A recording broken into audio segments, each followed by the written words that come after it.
everybody, welcome back to my channel. My name is Mope, and today, you guys, I literally just had to get out of bed. I was just like, I cannot do this any longer. Like, this quarantine time is taking all of its toll on me. Like, right, so I'm gonna be talking about Married at First Sight.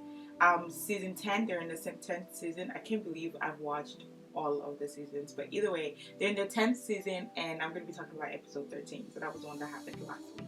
I'm not really sure where this is going to go. I'm just going to do my makeup. That's the whole point of today's video. Feel like I'm going out, even if I'm not, okay? I don't want to talk much about all the products, but I will be using e.l.f. foundation, and everything else. I feel like you guys already seen it. Or soon we use it. So what needs to get done is this eyebrows. So we're gonna figure out a way to make this work because this is embarrassing at this point. Let's start with Katie and Derek. Now Katie and Derek's relationship is cool. I feel like Derek really loves Katie, like really loves her, and I feel the same way. I feel like the feeling is mutual with both sides. I'm just not sure that Katie knows what to do with her emotions, and from what she talked about with her like growing up and stuff like that, I feel like she had to take care of her parents, or she had to like wear the mom role at a very young age, and so a lot of the feelings that she's had and stuff like that, she's obviously putting it towards Derek, and Derek is just like, I have dreams and I have aspirations, and she's like, you have too much dreams and too much aspiration, and it's just like, I understand where she's coming from in a sense, but this last episode about her going to Derek's house, or Derek's mom's house, and them sorting things out, and she was just like upset because there was like a box, and there were letters and things like that. Which girl did this one for you? And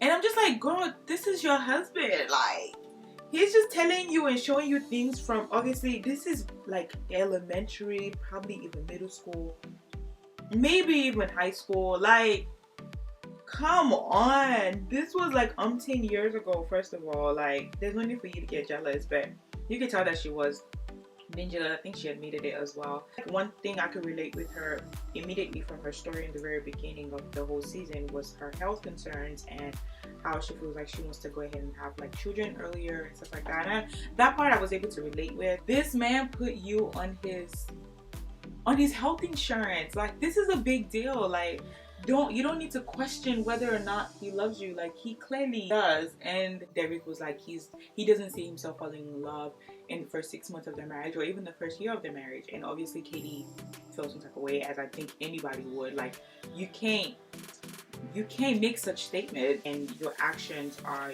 you putting me on your health insurance. I just feel like you have to have a level of love. I think they can stand the test of time. I just think that they both need to just work out how to communicate better. Same, especially Katie. I think that she probably has gone through a lot, and I feel like Derek is very understanding of that. Part of me just feels like she wants the like reassurance constantly that like, I'm not going anywhere, I'm gonna be with you type of thing. I think she wants that. So let's talk about Jessica and Austin, right? They're what I consider like a cute couple, you know what I'm saying? I think that they really do care for each other. Obviously, at this point, Jessica has told Austin, like, I love you. And, Austin is like, I'm not ready for that part yet. Or like, I'm not ready to say it back. Or, I'm just like, whatever.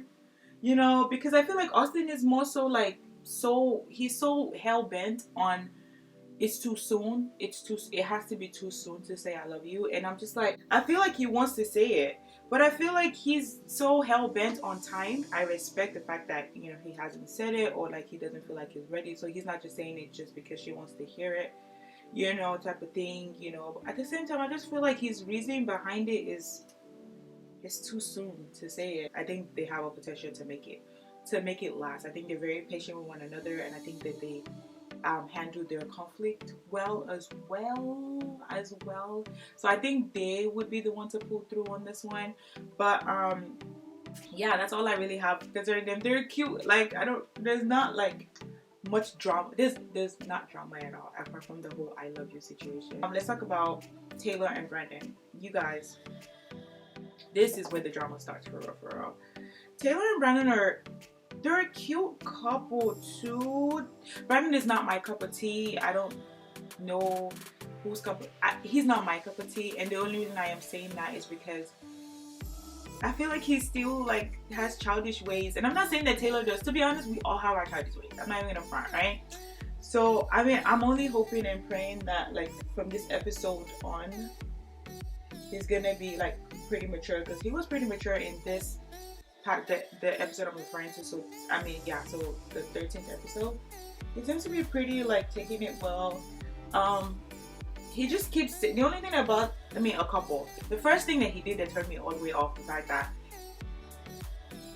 yeah, remember this? When he took the cake, he grabbed, on their wedding day, he grabbed the cake with his hand, and he like gave it to his wife with his hand. With his hand. That I was like, nah, bro. Obviously, his immaturity showed towards the ending of the honeymoon, and afterwards. I think that the relationship, like after the honeymoon situation, I think their relationship was already like going downhill anyway, because all he had to see was her making a video, and he was done. He was done, and he moved out. You know, he left the house that same night before she came back home. At least that's what they told us. He has a bit more growing up to do, and I'm not saying that Taylor doesn't either, but I don't feel like I think she's more ready than he is. I would say that for marriage. In this latest episode, apparently he comes back home, and Taylor really tried. You could tell that she really did try to put in an effort, just so that he could feel comfortable and stuff again. And yeah, I think he came back home and everything is crisp. But then in the episode coming up, I see that there was another fight. So I was watching it with my mom, and my mom was like, I think it's interesting because the very last episode, the couple that fought, like they just kept fighting. This episode after another is definitely them fighting. They're the ones that are still together. So I'm not saying that they wouldn't be together, and I'm not dogging it for this current, season's cast, because you just never know, honestly, whether or not they'll make it. Let's talk about our last two favorite couples is Zach and Mindy. You guys. Yo, last episode, I felt free for Mindy. Like, we all know that Zach is rubbish. Like, let's not even front. We know that he's full of it. It just doesn't make any sense to me as to why he decided to come on the show in the first place. Like, why are you there? Like, why did you come? I feel like he's the villain. Like, I feel like every season there's a villain. He is definitely the villain for this season. Like, he's the one. He's probably going to be the hated on. Like, people are just not going to care for him. And I don't see why they should. I don't know why you come on the show and you're not abiding by the rules. The only thing he did well was on the wedding day. That was about the only thing that he did well. And that was it. In this episode, Mindy finally said, like, I can't do this any longer. You cannot get married to me. You don't even abide by the rules. On the first night of the honeymoon, you told me that you're not attracted to me and you can't even see yourself kissing me. How disrespectful can that be? Like, what? Just tuck it in and call it off. We finally moved from the honeymoon that was just a piece of crap, to be honest with you. Nothing just didn't work out well for her because of Zach. And then you move on to y'all moving together in the house. He doesn't move in. Then we found out that he was actually talking to one of the wife's best friend or closest friends, she says. Then he lied about that because he said, that we haven't spoken in a minute, and every conversation we had was about you. She confronts the close friend via phone, and she's like, oh no, he's lying to you. We did talk, and it was not always about you. Some of it was about you, most of it was not about you when we talk on phone. He still texts me this morning saying good morning. What? And then you want to make it seem like you heard it from somebody that she doesn't even know, that she was trying to get back with her ex, or like something about like there's a guy that she was talking to throughout the course of the marriage, and she never tried to front it, and that's why he's been the way that he is. And we come to find out that the person that she heard it from was this so-called close friend. I just felt bad for her altogether. I think that he treated her like garbage from the very beginning, and he would have never probably even dated somebody like her, or just dated her in the first place. And so he couldn't get past the attractiveness. So you know how like people try to make their relationship work? He didn't even try from the very beginning. The funniest part about this whole thing was when she had to talk to one of the experts, Dr. Viviana. She had to talk to Dr. Viviana, and she told Dr. Viviana that it was over, and Dr. Viviana's first reaction was to smile. Like, I think we all just wanted her to just find her own happiness, and she wasn't gonna find it with him, because he for 1 second did not treat her like a human being at all. We're gonna talk about Vika and Michael, the last / probably most complicated out of them all. Vika was like, you can't be with me if I'm not willing to have sex with you during this honeymoon time, you know. And I was just like, and you know, Michael was like, I didn't say that. And of course I was just like, this is just drama. Why'd you have to say it in front of the cameras? Like, why can't you just address this, you know? Because obviously you could tell that he shut down. Yeah, she needed to say it in front of the cameras, because clearly he's a liar. He lies about almost everything, and it's so sad, because I remember even my mom and I were like, oh yeah, he's probably gonna be a good one, like comes up as somebody with like good manners, you know, like, and he just did none of it. Like, nothing we expected, nothing at all. He was so confident to talk about how he's gonna make more money than her because he's about to start the principal job. He just needs to go and sign the contract. And then he tells her, without talking to her about it, I canceled the principal job. I just don't think that he's being truthful. He said he was a teacher, then he said he was about to go get the principal job. He was offered a principal job. He's going to accept the job. Then he went from that acceptance of the job to no, he decided to not accept the job. Then he said he was a yoga teacher, a yoga instructor, and he invited her to one of his yoga classes, apparently.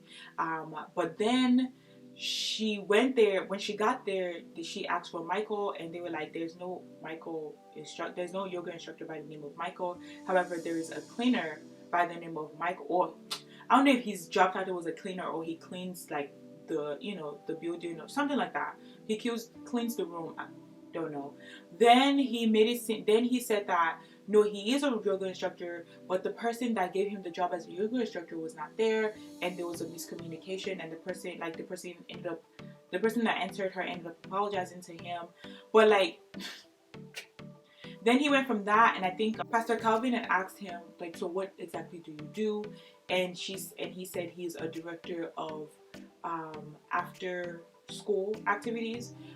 That's what he does now. I don't think that him making less is really the issue of the matter. I think what's the issue is the fact that he's lied about every job. In this latest episode, they were to bring both of their pay stubs or something like that. They were to bring that to the table so they could both discuss it. And he brings his to the table, and he says, this is how much I get paid. However, this is the gross amount. This is after they remove taxes. This is actually how much it is. And she's like, no, like, she does this for a living. This is two separate amounts of money. Like, what you're telling me that you get paid without tax is like, it's a significant amount of money to what you're telling me that you get paid after tax. I feel bad for her, period, because I'm just like, she's so frustrated, and she was definitely frustrated this past episode, because she was just like, I can't take this, like, you're lying. And I feel like every time an expert comes and explains, like, tells him to like talk about whatever he's been through, or why he's the way he is, or why he has to like not tell the truth all the time, he's always referring to the fact that he was adopted and he has trust issues. And I'm like, that's like, I feel bad, and I'm obviously very remorseful of that. However, like, if it's something you need to go to counseling for, or something like that, then why not do that? Why bring that into this whole marriage and basically taint the idea of marriage to this girl? Like, at the end of the day, that's not what she signed up for. Lying is not acceptable anywhere, okay? I will feel bad for you, and I will feel sorry for you, and I will be very, very remorseful with the situation that you're going through. But it's not gonna be for long if you literally keep lying. You have to try to trust. It doesn't work like that. Yikes. Well, I talked about this whole thing. This probably took forever. I'm sorry this is a very long video, but I just wanted to come and talk to you guys. I want to be doing like more of this. If you guys want me to do more of this, just let me know down below. But yes, I am officially done. I'm gonna stop saying that word, y'all. By the way, my hair was done by Jasmine. Hair by Jasmine. That's all I have for you guys in this video. I really hope that you guys enjoyed it. And yeah, I feel like I'm happy. I'm excited now. I'm gonna go eat because I haven't eaten anything, and it's approximately 3:30. So I do need to go eat, but then I want to go and read a book, open a book, maybe. So that's my goal. After I finish eating and watching Love and Love, which I'm definitely gonna watch that for sure.